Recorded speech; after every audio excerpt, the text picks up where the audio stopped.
ഏത് കൊള്ളക്കാർക്കും ഏത് കുഴപ്പക്കാർക്കും എന്തും ചെയ്യാവുന്ന ഒരു സംസ്കാരത്തിലേക്ക് കേരളം മാറിയിരിക്കുന്നു. വലിയ വീടുണ്ടാക്കി വലിയ മതിലുണ്ടാക്കി ആ മതിലിൻ്റെയും വീടിൻ്റെയും ഉള്ളിൽ കഴിയുന്ന ഒരു കുടുംബമായി ഇപ്പോൾ മാറിക്കൊണ്ടിരിക്കുന്നു എന്നുള്ളത് കൊണ്ടാണ് ഈ മനുഷ്യൻ്റെ ഇപ്പോഴുള്ള ഈ കൊലപാതകത്തിൻ്റെ പ്രധാന കാരണം എന്ന് ഞാൻ സംശയിക്കുന്നു. അത് ആരെയെങ്കിലും കാണിച്ച് ഒരു പ്രതിയെ കൊണ്ടുവന്ന് അത് പിൻ ചെയ്ത് ഇയാളാണെന്ന് വരുത്തുന്നതിന് പകരം യഥാർത്ഥത്തിലുള്ള പ്രതിയെ കണ്ടെത്താൻ പോലീസ് നടപടി സ്വീകരിക്കണം എന്നാണ് എനിക്ക് പറയാനുള്ളത്. പോലീസ് വളരെ കാര്യക്ഷമമായി അന്വേഷിക്കണം.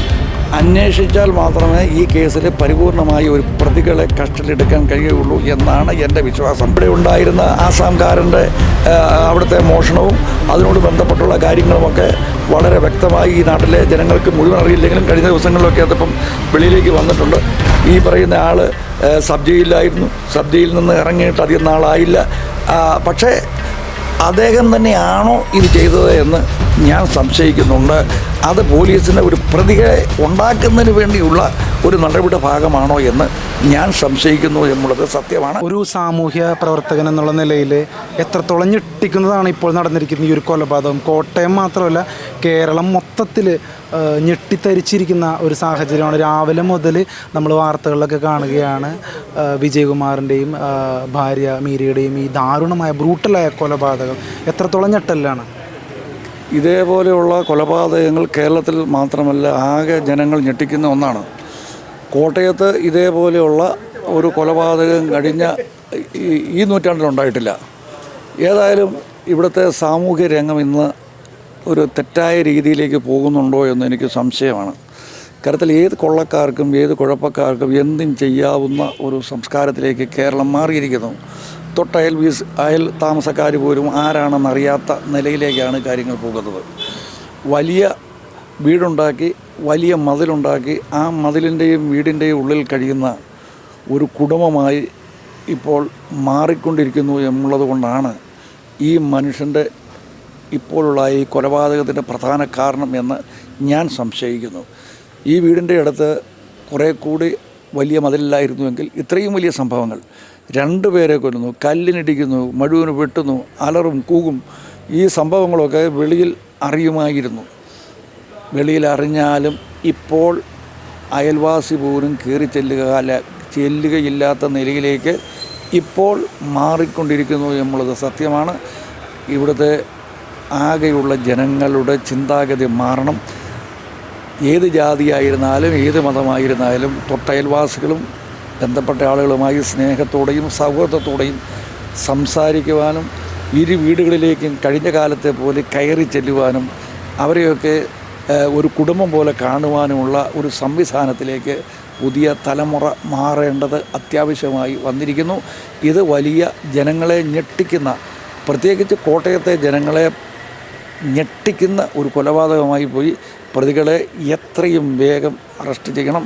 അത് ആരെയെങ്കിലും കാണിച്ച് ഒരു പ്രതിയെ കൊണ്ടുവന്ന് അത് പിൻ ചെയ്ത് ഇയാളാണെന്ന് വരുത്തുന്നതിന് പകരം യഥാർത്ഥത്തിലുള്ള പ്രതിയെ കണ്ടെത്താൻ പോലീസ് നടപടി സ്വീകരിക്കണം എന്നാണ് എനിക്ക് പറയാനുള്ളത്. ഇപ്പോൾ ആ ഒരു കാര്യം പറഞ്ഞപ്പോഴാണ് ഇവിടെ പോലീസ് പറയുന്ന ഒരു പ്രതി ഇവിടെ ഇതിനു മുമ്പ് ഒരു വീട്ടുജോലി ചെയ്തിരുന്ന അമിത് എന്ന ഒരു അസം സ്വദേശിയാണ്.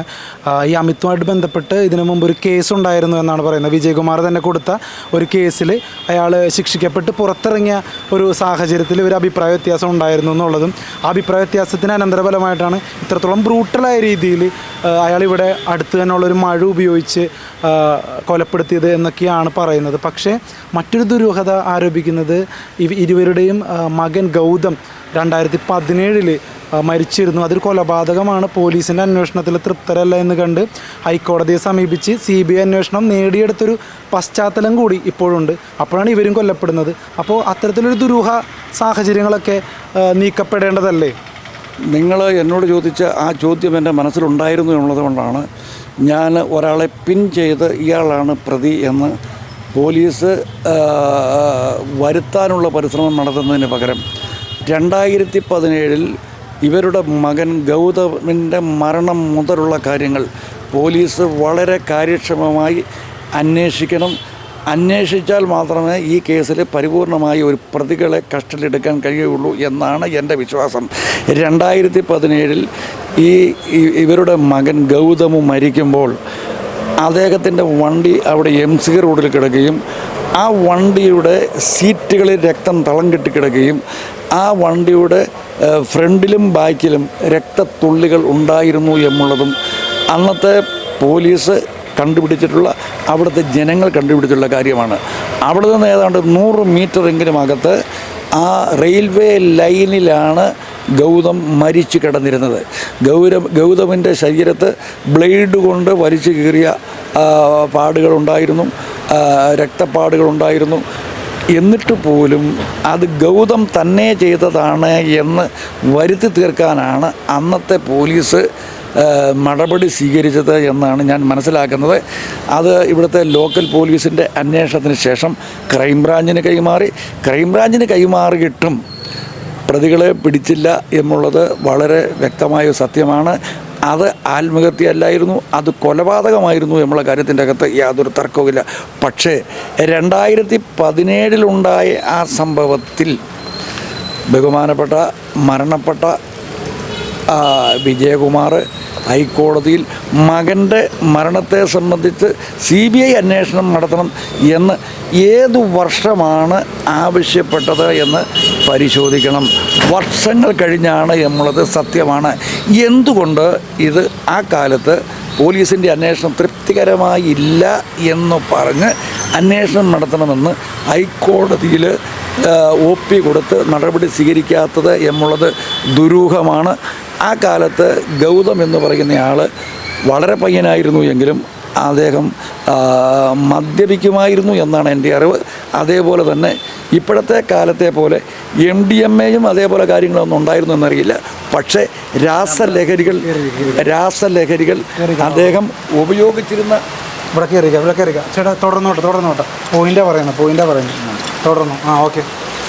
അന്നത്തെ കാലത്ത് രാസലഹരികൾ ഉപയോഗിച്ചിരുന്ന ഒരാളാണ് എന്ന് ഈ നാട്ടിലെ ജനങ്ങൾ അന്ന് ഈ നാട്ടിലെ ഒരു പൊതുപ്രവർത്തകർ എന്ന നിലയിൽ എന്നോട് സംസാരിച്ചിട്ടുണ്ടായിരുന്നു എന്നുള്ളത് സത്യമാണ്. ഏതായാലും അന്നത്തെ ആ രാസലഹരിയോട് ബന്ധപ്പെട്ട അതിൻ്റെ കൊടുക്കൽ വാങ്ങലുകളുടെയും ധനത്തിൻ്റെ കൊടുക്കൽ വാങ്ങലുകളുടെയും ഒക്കെ ഭാഗമായിട്ടാണ് അന്ന് ആ ആൾ മരിച്ചത് എന്നാണ് ഞാൻ വിശ്വസിക്കുന്നത്. അതിനുശേഷമുണ്ടായിട്ടുള്ള പണസംബന്ധമായ ഏർപ്പാടുകളുടെ ഭാഗമാണോ അല്ലെങ്കിൽ ഇതേപോലെയുള്ള ബന്ധപ്പെട്ട കാര്യങ്ങളുടെ ഭാഗമാണോ ഈ മരണമെന്ന് ഞാൻ സ്വാഭാവികമായി സംശയിക്കുന്നു. ഇവിടെ കഴിഞ്ഞ കുറേ ദിവസങ്ങൾക്ക് മുൻപ് ഇവിടെ ഉണ്ടായിരുന്ന ആസാംകാരൻ്റെ അവിടുത്തെ മോഷണവും അതിനോട് ബന്ധപ്പെട്ടുള്ള കാര്യങ്ങളുമൊക്കെ വളരെ വ്യക്തമായി ഈ നാട്ടിലെ ജനങ്ങൾക്ക് മുഴുവൻ അറിയില്ലെങ്കിലും കഴിഞ്ഞ ദിവസങ്ങളിലൊക്കെ അതിപ്പം വെളിയിലേക്ക് വന്നിട്ടുണ്ട്. ഈ പറയുന്ന ആൾ സബ് ജയിലിലായിരുന്നു. സബ് ജയിലിൽ നിന്ന് ഇറങ്ങിയിട്ട് അധികം നാളായില്ല. പക്ഷേ അദ്ദേഹം തന്നെയാണോ ഇത് ചെയ്തത് എന്ന് ഞാൻ സംശയിക്കുന്നുണ്ട്. അത് പോലീസിന് ഒരു പ്രതികളെ ഉണ്ടാക്കുന്നതിന് വേണ്ടിയുള്ള ഒരു നടപടിയുടെ ഭാഗമാണോ എന്ന് ഞാൻ സംശയിക്കുന്നു എന്നുള്ളത് സത്യമാണ്. അതുകൊണ്ട് 2007 ഗൗതമിൻ്റെ മരണം മുതൽ പോലീസ് കാര്യക്ഷമമായി അന്വേഷിക്കണം. അതന്വേഷിച്ചാൽ മാത്രമേ ഈ മരണത്തിലെ യഥാർത്ഥ പ്രതികളെ പിടിക്കാൻ കഴിയുകയുള്ളൂ എന്നാണ് എൻ്റെ വിശ്വാസം.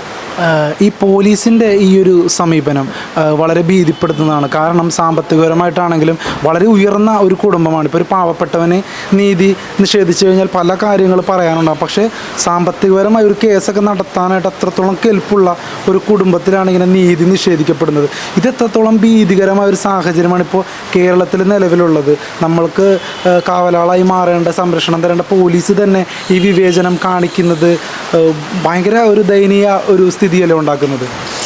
ഏതായാലും പോലീസിൻ്റെ കഴിഞ്ഞ കുറേ കാലമായുള്ള നടപടികൾ അത് ഇവിടുത്തെ സ്ട്രീറ്റ് പോലീസായിരുന്നാലും ബന്ധപ്പെട്ട പോലീസായിരുന്നാലും അവർ ചെയ്യേണ്ടുന്ന കാര്യങ്ങൾ കൃത്യമായി ചെയ്യുന്നില്ല.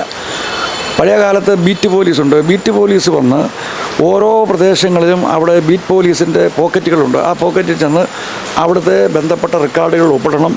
അവരാ കാലത്തൊക്കെ നടന്നു പോയാണ് ആ അപ്പം പോലീസുകാരൻ നടക്കുന്നതും ബന്ധപ്പെട്ട ആളുകൾക്കും പഴയ കാലത്തെ അക്രമികൾക്കും ഇതേപോലെയുള്ള കുഴപ്പക്കാർക്കും ഒരു ഭീഷണിയായിരുന്നു. ഇപ്പോഴത്തെ സാഹചര്യം 4-5 സ്ഥലത്ത് ബീറ്റ് പോലീസുകാരന് അവിടെ ബന്ധപ്പെട്ട് ഡ്യൂട്ടി കൊടുത്തിട്ടുണ്ട് എങ്കിൽ ഒരു വണ്ടിയെ ചെന്ന് അങ്ങോട്ട് കറങ്ങി ഇങ്ങോട്ട് കറങ്ങി ആ പോലീസുകാരൻ അവിടെ ചെന്ന് ഒപ്പിട്ടിട്ട് പോകുന്ന ഒരു സമീപനമാണ് ഇപ്പോഴുള്ളത്. അത് മാറണം. പഴയതിനേക്കാൾ കുറേ കൂടി ബീറ്റ് സംവിധാനങ്ങൾ ഉണ്ടാകണം. കഴിഞ്ഞ കാലത്തൊക്കെ പോലീസ് പലപ്പോഴും രാത്രികളിൽ നമ്മുടെ ഈ പട്ടണവും മറ്റു പ്രദേശങ്ങളിലുമെല്ലാം പോലീസ് ആളുകളെ തടഞ്ഞു നിർത്തി പരിശോധിപ്പിച്ച് ബന്ധപ്പെട്ട പോലീസ് അവരെ എന്തിനു പോയി, എവിടെ പോയി, ആരെ കാണാൻ പോയി, എന്തിനു പോയി എന്നുള്ള കാര്യങ്ങളെല്ലാം കൃത്യമായി ചോദിക്കുകയും അത് റിപ്പോർട്ട് ചെയ്യുകയും അതിൻ്റെ അകത്ത് എന്തെങ്കിലും സംശയം ഉണ്ടായാൽ അത് കൃത്യമായി പിറ്റേ ദിവസം വീണ്ടും പരിശോധിക്കുകയൊക്കെ ചെയ്യുന്ന ഒരു കാലമുണ്ടായിരുന്നു. പക്ഷേ ഇപ്പോൾ ഒരു പരിശോധനയില്ല.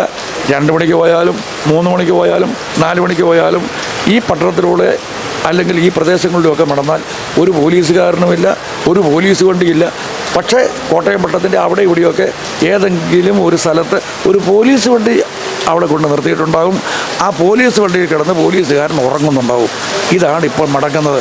അല്ലാതെ ഈ വക നൈറ്റ് ഡ്യൂട്ടിക്ക് നിയോഗിക്കുന്ന പോലീസുകാർ പോലീസ് വണ്ടിയെ കിടന്നുറങ്ങുന്നത് ഒഴിച്ച് അവർ വേറെ യാതൊരു നടപടികളും ചെയ്യുന്നില്ല എന്നുള്ളതാണ് സത്യം. പോലീസ് കുറേ കൂടി ജാഗ്രതയോടെ അവർ പ്രവർത്തിക്കണം.